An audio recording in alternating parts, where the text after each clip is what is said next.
Hello प्यारे बच्चों, आज हम डिस्कस करेंगे chapter 3 class 8 synthetic fibres and plastics. इस चैप्टर में हम डिस्कस करेंगे नेचुरल एंड आर्टिफिशियल और synthetic fibres, types of synthetic fibre जैसे rayon, nylon, polyester, acrylic. Dear learners, जैसा कि आपने प्रीवियस क्लासेस में पढ़ा होगा, फाइबर्स इनसे फैब्रिक बनाए जाते हैं और फैब्रिक से क्लॉथ बनाए जाते हैं। फाइबर्स हमें नेचुरल और आर्टिफिशियल दोनों ही सोर्सेज से मिलते हैं तथा इनसे हाउस होल्ड आर्टिकल्स की बहुत बड़ी वैरायटी तैयार की जाती है। नेचुरल फाइबर से cotton shirt, silk sari, jute bag, cotton bag, bedsheet आदि तैयार करते हैं तथा सिंथेटिक फाइबर से ropes, tents, toothbrush, car seat belt, sleeping bags, curtains आदि सिंथेटिक फाइबर से बनाए जाते हैं। नेचुरल फाइबर्स के कुछ टाइप्स हैं, जैसे कॉटन, जो कि हमें कॉटन प्लांट अर्थात गॉसिपियम से मिलता है। वूल हमें भेड़ों से प्राप्त होती है तथा सिल्क वॉर्म से मिलता है। जबकि synthetic fibres man made fibres होते हैं जिन्हें ह्यूमन बींग्स तैयार करते हैं। दरअसल यह एक चेन लाइक स्ट्रक्चर होती है, अर्थात जैसा कि आप डायग्राम में देख सकते हैं, बहुत सारी यूनिट्स जब आपस में मिलती हैं तो फाइबर बनाती हैं। So many such small units combine to form a large single unit is called polymer. लगभग 2000 साल पहले चाइना ने सिल्क फाइबर को डिस्कवर किया था। यह काफ़ी कॉस्टली होता है, ड्यूरेबल होता है तथा बहुत अच्छा माना जाता है, लेकिन महंगा होने के कारण हर कोई व्यक्ति इसे आसानी से खरीद नहीं सकता है। इस वजह से इसके अल्टरनेट वर्तमान में मार्केट में काफ़ी हैं। पॉलीमर यह एक ग्रीक वर्ड है जिसमें पॉली का मीनिंग होता है मैनी तथा मर का मीनिंग होता है पार्ट और यूनिट्स। अतः polymer is made of many repeating units.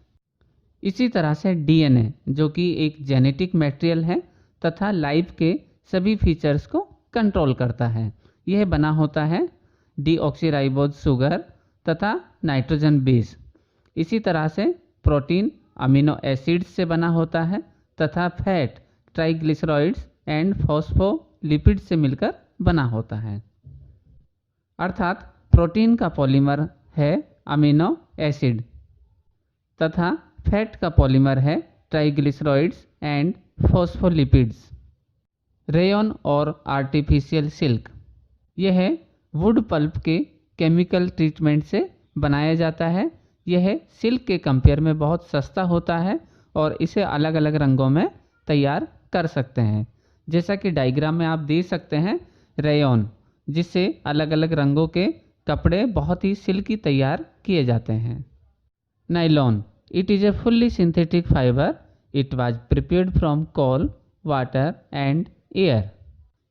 It is strong, flexible, elastic and light weight and it also lasts and easy to wash, so it is very popular for making clothes.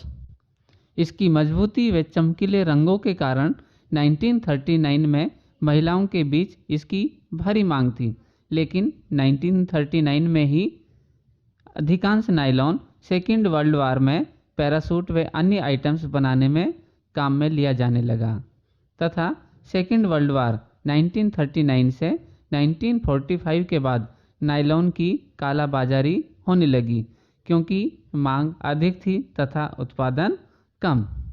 इसलिए एक जोड़ी कपड़ों के लिए महिलाओं को घंटों line में लगना पड़ता था तथा इतिहास में नायलॉन के लिए भी दंगे हुए हैं। नायलॉन का थ्रेड स्टील वायर से भी ज़्यादा मजबूत होता है। नायलॉन से socks, rope, tent, toothbrush, car seat belt, sleeping bags, curtains आदि तैयार किए जाते हैं। पॉलिस्टर, इसमें एस्टर की बहुत सारी मोनोमर यूनिट्स आपस में जुड़ती हैं तथा पॉलिस्टर बनाती है। यह एक प्रकार का पॉलीमर है। यह ड्यूरेबल होता है। इसके कपड़े श्रिंक नहीं होते हैं, इजी टू वॉश होते हैं, वाटर रेजिस्टेंट तथा बहुत सारे कलर्स को होल्ड करके रखता है। इसलिए यह ड्रेस मटेरियल बनाने के लिए एक अच्छी चॉइस होती है। इसका मुख्य एग्जाम्पल है टेरिलिन। यह धागा बनाने के काम आता है तथा इससे कलरफुल धागे बनाए जाते हैं।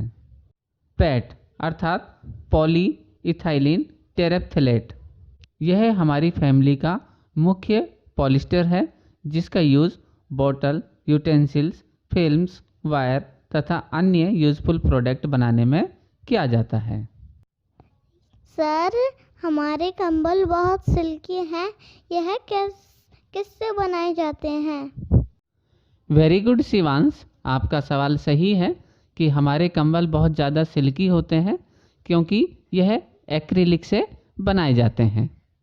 एक्रिलिक सस्ता होता है तथा इससे बनने वाले कंबल बहुत ही ज़्यादा ड्यूरेबल होते हैं और कलरफुल भी होते हैं। एक्रिलिक से सॉक्स, ग्लव्स, स्कार्फ, स्वेटर तथा होम फैब्रिक जैसे शॉल, ब्लैंकेट्स आदि बनाए जाते हैं। सर, पॉलिस्टर में अन्य फाइबर क्यों मिलाए जाते हैं? बिल्कुल सही सवाल।